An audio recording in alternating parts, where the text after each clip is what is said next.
Have you ever heard about the Frisian Friday called Kneppelfreed or Baton Friday? This day is very special, showing both fight and cultural worth. Now, get ready, as I take you on a trip back in time to the Netherlands, mainly in October of 1951. Our story is in the area of Friesland, known for its different language and way of life. For many hundreds of years, the Frisians kept their different language by speaking it.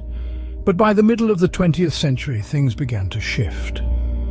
Making Dutch the main language was part of a broader plan to create a united country, including the integration of the Frisians, who were distinct in their cultural and linguistic identity.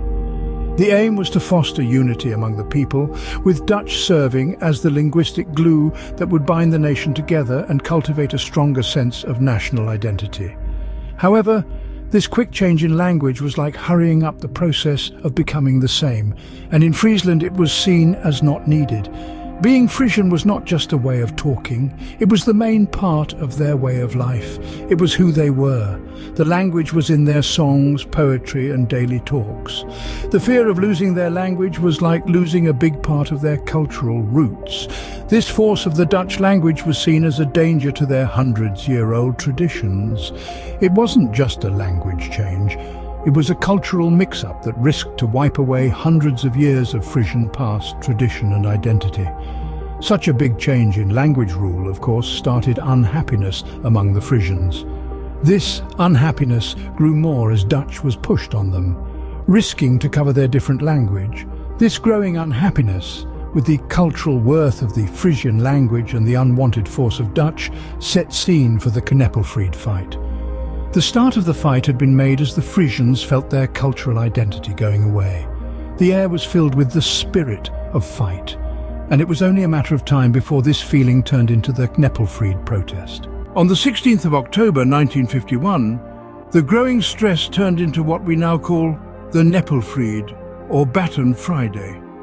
This was not a sudden fight, but a well-thought-out protest.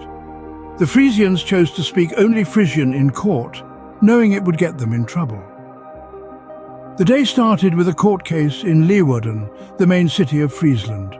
5 farmers who were accused of not following certain farm rules chose to speak only Frisian in their defense. The judge, not knowing Frisian and not wanting to use a translator, saw them as disrespectful to the court and asked for their arrest. News of the arrests moved fast through Friesland, and by the afternoon a group had gathered outside the court building. They came not to make a mess, but to back up their fellow Frisians.